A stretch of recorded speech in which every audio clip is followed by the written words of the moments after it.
Students, I am Ajit Verma in front of you. We have started this tutorial by keeping in mind the need of MBA BBA students of different professional colleges affiliated from MJP or from AKTU. So right now in this tutorial I will discuss with you about the meaning of management, its nature and its importance. So this is the unit 1, and as per the syllabus of AKTU University, the unit 1 is named as Fundamentals of Management. So here we are going to discuss the meaning of management. Management क्या है? Basically अगर हम बात करें तो management is the process of designing and maintaining an environment in which individuals working together in groups efficiently accomplish selected aims. देखिए management की बात हम क्यों कर रहे हैं, क्योंकि किसी भी ऑर्गेनाइजेशन में बहुत सारी एक्टिविटीज़ होती हैं और बहुत सारे फंक्शंस वहाँ परफॉर्म किए जाते हैं। और जब हम किसी ऑर्गेनाइजेशन की बात करते हैं तो organisation is made up of people या एम्प्लॉयज़ या groups, they all are the part of that organization. So basically you need to manage the employees, you need to manage the entire organization also, and for that sake you need to have the management. If I talk about in layman language, so I can say that management is getting things done through other people.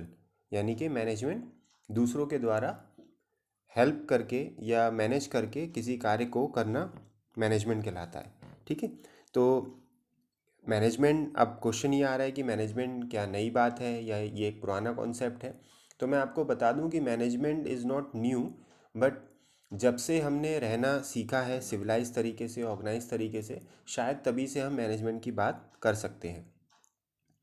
Excavations में पुरानी सभ्यताएं जब diagnose हुई थी, निकाली गई थी, हड़प्पा, मोहनजोदारो, तो वहाँ पर भी हमें कुछ ऐसे साक्ष्य मिले थे, एविडेंस मिले थे, जहाँ पर ये पता लगता है कि पुराने समय में भी इंसानों ने चीज़ों को मैनेज करके रहना सीख लिया था। तो management is not a new concept. हाँ, हम ये कह सकते हैं कि keeping in view the need of today's organisation, whether it is small और big, management is quite essential. So if I talk about the characteristics of management, there are several characteristics. One by one we can discuss. The first is it is universal. देखिए organisation चाहे छोटा हो, चाहे बड़ा हो, या मध्यम स्तर का हो, मिडिल लेवल का हो, मैनेजमेंट यूनिवर्सल है। Means you can find management everywhere. It's not only in India you are discussing about the management. You can go anywhere in any country, in any organization, and you will find the management principles all over the world. They are same. Basically all the efforts, all the you can say directions which we receive in management, the efforts which we put through management, they all are directed towards achieving some goal. So we can say that management is also goal oriented, because any organization, whenever it is whenever the organization came into existence, it has certain purpose to achieve in the long term. So that purpose of achieving something is known as its goal or objective. And if properly managed, things will go on, so that will help the organization to achieve its objective on time or well before time. The third is continuous process. ऐसा नहीं है कि organisation जब आपने स्थापित किया है या शुरू किया है तभी हम मैनेजमेंट की बात कर रहे हैं। मैनेजमेंट एक सतत चलने वाली प्रक्रिया है। It's a continuous process. You need to manage the organisation every time. Means environment, क्योंकि हमने ये भी बात की है कि बिजनेस के चारों तरफ जो एनवायरनमेंट होता है वो बदलता रहता है। तो हर परिस्थिति में, हर सिचुएशन में, चाहे वो जिस भी तरीके से बदल रहा हो एनवायरनमेंट, आपको मैनेज करना ही है। तो हम ये कह सकते हैं कि मैनेजमेंट वन टाइम का प्रोसेस नहीं है, ये कंटिन्यूस चलने वाला प्रोसेस है. It is multi dimensional. देखिए मैनेजमेंट मल्टी डायमेंशनल हम क्यों कह रहे हैं, क्योंकि इसकी बहुत सी डायमेंशंस होती हैं. इट्स नॉट ओनली कि एक डायमेंशन है. डायमेंशंस को आप यहाँ पे ऐसे भी समझ सकते हैं कि जैसे किसी ऑर्गेनाइजेशन में डिफरेंट डिपार्टमेंट्स होते हैं, मार्केटिंग है, फाइनेंस है, एचआर है, ठीक है, आप रिसर्च की बात कर सकते हैं, वहाँ पर कस्टमर केयर की बात कर सकते हैं. तो डिफरेंट डिपार्टमेंट्स होते हैं. तो मैनेजमेंट एक्चुअली सब जगह व्याप्त है, सारे लेवल्स में आपको देखने को मिलेगा। किसी भी ऑर्गेनाइजेशन में टॉप लेवल होता है, मिडिल लेवल होता है, lower level of management also there. So हम मैनेजमेंट को हर जगह ही बेसिकली देखते हैं। देखिए, ऑफिशियल स्टाफ अलग तरीके से मैनेज किया जा सकता है, लेबर स्टाफ के लिए अलग टेक्निक इस्तेमाल की जाती है मैनेज करने के लिए। और जो टॉप लेवल है बेसिकली उसका काम ये रहता है कि पॉलिसी फ्रेम करना, रूल्स क्रिएट करना, ऑर्गेनाइजेशनल स्ट्रैटेजीज क्रिएट करना, ठीक है, लोगों को गाइड करना, डायरेक्ट करना, सुपरवाइज करना। तो वो भी कहीं ना कहीं मैनेजमेंट के ही पार्ट में आ रहा है और वो मैनेज करने में हेल्प कर रहा है। तो ये इसकी डायमेंशंस कई हैं और कई तरीक़ों से हम इसको स्टडी कर सकते हैं। इसके बाद हम कहते हैं एक कैरेक्टरिस्टिक है कि it's a group activity. Group activity हम इसलिए कह रहे हैं, देखिए अकेला आदमी को हम मैनेज नहीं कर रहे हैं। जब आप ग्रुप में होते हैं, जब आप एक टीम होते हैं, तो चीज़ों को मैनेज किया जाता है, ठीक है। तो मैनेजमेंट की डेफिनेशन भी है कि management is getting things done through other people. तो बेसिकली दूसरों के द्वारा जब हम चीज़ों को मैनेज करना सीख जाते हैं, अपने गोल को अचीव करना सीख जाते हैं, तो वो कहीं ना कहीं मैनेजमेंट को बताता है। फिर बात आ रही है dynamic function. Dynamic is something which keeps on changing. देखिए, पहले जैसे ऑर्गेनाइजेशंस मैनेज किए जाते थे वो ज़माना चला गया और उसमें काफ़ी परिवर्तन भी आए हैं। Different changes have been monitored there. So in today's time the big MNCs and the large scale companies, that is the point of study basically, that how they manage such a giant, such a big organization. So tactics have been changed, new practices have been evolved in managing the organization. So likewise we can say that it's dynamic function, and the entire concept, the entire things which we study in management, that keeps on changing because different philosophers all over the world have contributed in the field of management. They have proposed their own thoughts, own theories, and that become the part of the management. इसके बाद बात आ रही है intangible force. देखिए, it's not the tangible item which you can touch and feel. Basically आप management को feel कर सकते हो, बट इट्स इंटेंजिबल, ठीक है। जब आप किसी जगह पे होते हो, किसी ऑर्गेनाइजेशन में होते हो, जब आप देखते हो कि all the things are going well, everybody is coming well on time in the office, everybody is doing its job perfectly, and you are getting the results on time, everybody is achieving the targets, and then you have a feel that yes, this organization is well managed and all the things are going well. So that's basically the intangible force which you feel in that organization. इसके बाद अगर हम बात करते हैं तो आती है कि इम्पोर्टेंस क्या है मैनेजमेंट की। तो there are various points which underline its importance also. The first is accomplishment of goals. Definitely why we are doing the management, because we need to achieve the goals. Every organization has certain goals, and every individual working in that organization also has certain goals to achieve in his life. So basically management helps us to find the midway, that how the individual needs can also be satisfied and how the organizational goals can also be met. So this is basically the importance of management, that we can accomplish the goals on time with proper management. The second is effective utilization of resources. See, in any of the organization, there are certain resources like man, machine, method, material, and it's the duty, or you can say it's the responsibility of the manager to use those resources in the optimum amount, or in the efficient so that we can have the efficient utilization through these resources. So the management basically helps you to arrange all the resources in a proper way, so that with minimum input you can have the maximum output. The third is establishes sound organization. Any organization in which the things are well managed, where there is an structure in which all the hierarchy is there, all the authority is well distributed. So that organization basically is considered as the sound organization, because we will find efficiency in all its aspects. The fourth one is establishes equilibrium. Establishes equilibrium means that as I said earlier, that there are different departments in any of the organization, like marketing, finance, HR, production. So it helps us also to establishes the equilibrium. Equilibrium is just a state where like everything is equalized and there is no pending work. So if you are doing the proper work in a proper way by setting the targets and achieving those targets in the proper time, there will be no work, there will be no activity which is delayed, और जो आप कहते हैं ना एक procrastination, वो भी नहीं हो पाएगा क्योंकि सारा काम, सारी एक्टिविटीज़ आपकी टाइम से फिनिश हो जाएंगी। उसके बाद बात आ रही है रिड्यूसेस कॉस्ट। देखिए डायरेक्टली या इनडायरेक्टली अगर हम देखें तो management also helps us in reducing the various kinds of cost, because when we are managing the things in a proper way, we can understand that if certain things are going wrong, we can correct them in due time. अगर आपको पता है कि employees काम नहीं कर रहे हैं तो आप उनकी वजह निकाल सकते हैं कि वो क्यों फ्रस्ट्रेटेड है या स्ट्रेस का लेवल क्या है। उसको अगर आप कैलकुलेट कर लेते हो, उसको अगर आप जान लेते हो, तो आप समय रहते चीज़ों को करेक्ट कर सकते हो। इसी तरीके से आप वेयर एंड टेयर कॉस्ट हैं, मेंटेनेंस कॉस्ट हैं, अगर चीज़ें व्यवस्थित हैं, अगर चीज़ें प्रॉपर तरीके से हैंडल की जा रही हैं, तो हम उनको भी व्यवस्थित कर सकते हैं और वो कहीं ना कहीं आगे जाकर हमारे जो डिफरेंट कॉस्ट हैं एसोसिएटेड, उनमें कमी लाएंगी और हम कॉस्ट को मिनिमाइज़ कर पाएंगे। फिर बात आ रही है नेशनल ग्रोथ एंड प्रॉस्पेरिटी।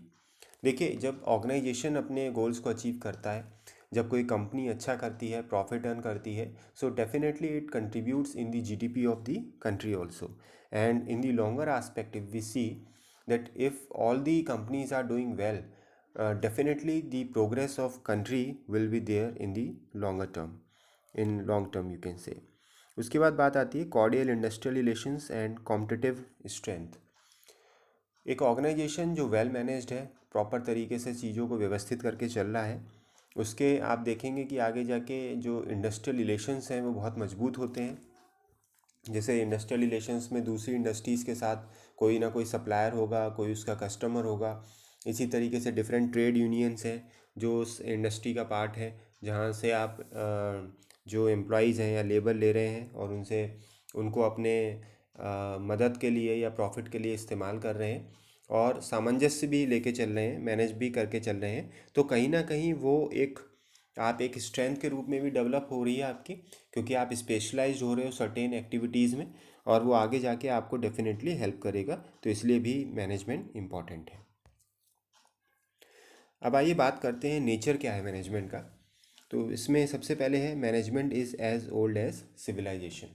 जैसे मैंने अभी स्टार्टिंग में ही आपको इस वीडियो में मैंने बताया था कि जब से शायद हम सभ्यता की बात करते हैं, जब से हम मानव संस्कृति की बात करते हैं, मानव ने जब से समाज में रहना सीखा है, शायद तभी से ही मैनेजमेंट की भी हम बात करते हैं।